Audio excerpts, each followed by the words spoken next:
Section 3. Quantum Conscious Choice. Having posited the importance of quantum processes in the brain-mind, Hodgson is then anxious to explain why the bizarre phenomena of quantum mechanics don't spill over into the everyday macro world. His explanation is based on the limited physical dimensions of the brain. Whatever it is that can make up a single mind must have some spatial limitations, certainly as regards possible outputs from that mind, so as to ensure that faster than light communication at the macro scale of detectable events is avoided. The distances involved within a human or animal brain would be unlikely to cause any such problem. However, he points out that if a single mind were to be based on a single neural network which stretched over millions of kilometers, then there would be a possibility of such quantum spillovers into the everyday world. This position may be represented by a curious reversal of the classical explanation of consciousness, where the macro world is the fundamental reality and quantum mechanics is limited to a purely mathematical explanation for what goes on at the subatomic level. Highly abstract, but pragmatically convenient. In Hodgson's new model, however, it is the macro world which has come into being for our everyday convenience in the physical world, while our consciousness is fed from the deeper reality of the quantum world. Having established, at the least, that there is a very strong correlation between consciousness and quantum phenomena in the brain, Hodgson is anxious to demonstrate that, in addition, this theory can also provide a plausible theory of conscious choice. He claims that his theory accepts that from the physical viewpoint, the brain is a physical object operating in accordance with physical laws, that from the mental viewpoint, a person can make rational, indeterministic choices, and that no contradiction or conflict is involved. And it makes possible an account of choice which gives an appropriate role to our elaborate brains and does not postulate some ghostly entity which, without the assistance of the brain, makes the real decisions. On the other hand, Hodgson wants to make it clear that he is not simply basing free will on quantum indeterminism. He says, "I do not seek to infer a theory of choice from quantum indeterminism. At best, quantum indeterminism makes room for such a theory." Hodgson explains that effective human choice may be based on a combination of computational procedures plus quantum physics. These could give rise to probability-weighted alternatives. Each choice would appear as a random state function. The brain-mind can be regarded from a physical viewpoint and a mental viewpoint.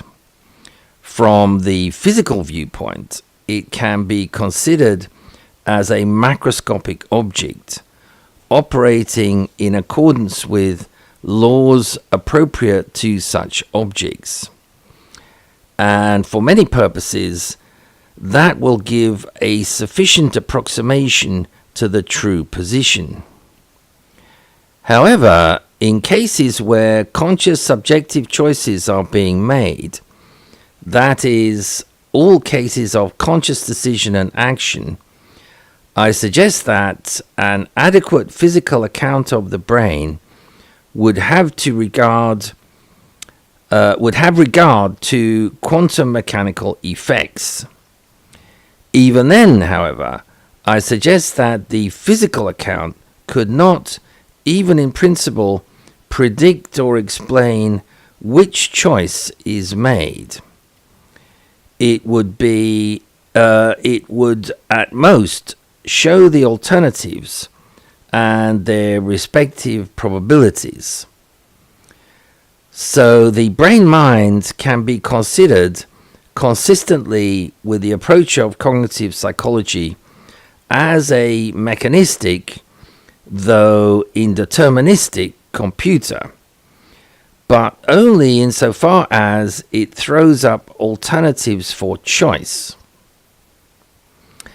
There's a quotation from Marx to the effect that, yes, the human mind creates the human world, but not from conditions of its own choosing.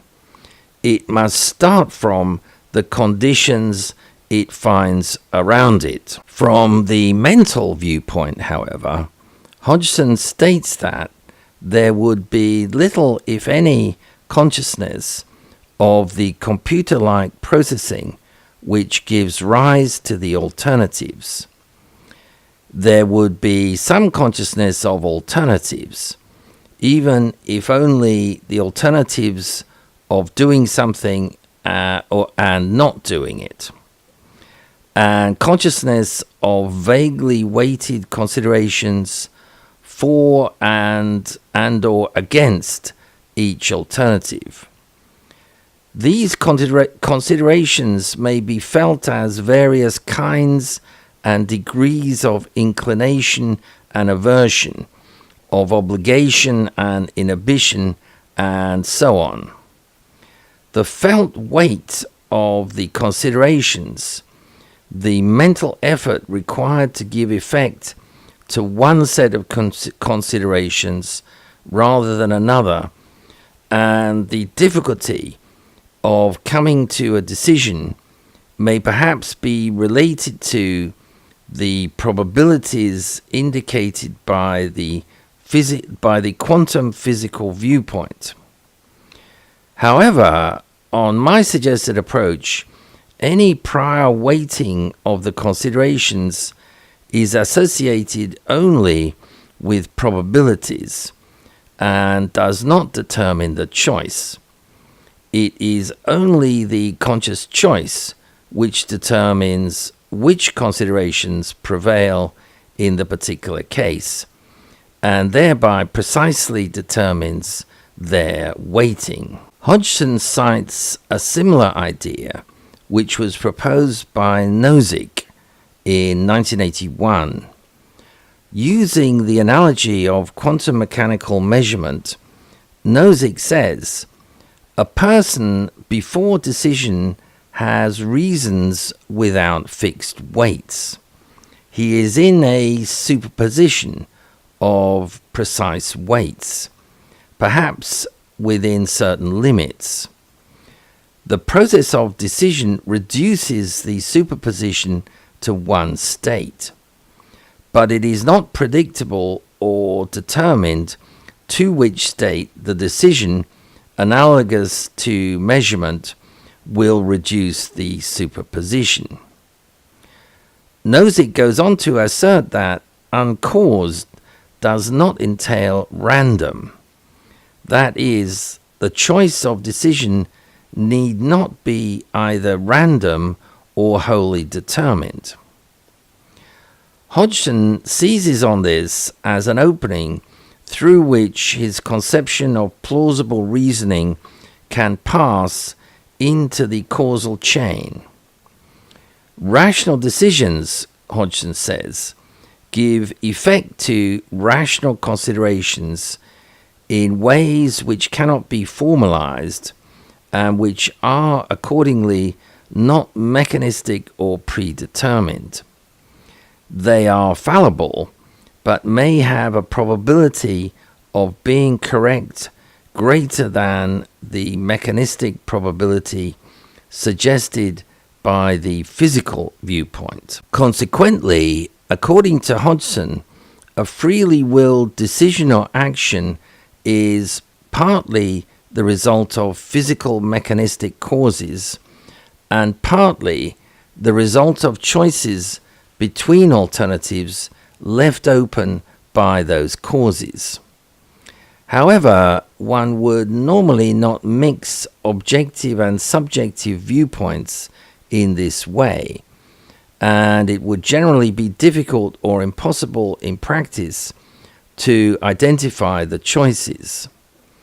One would normally take either an objective approach and say that the decision or action is caused by physical laws operating upon physical events, in the sense of being the outcome of deterministic developments plus random steps, or alternatively take a subjective approach and say that the decision or action is made or done for reasons.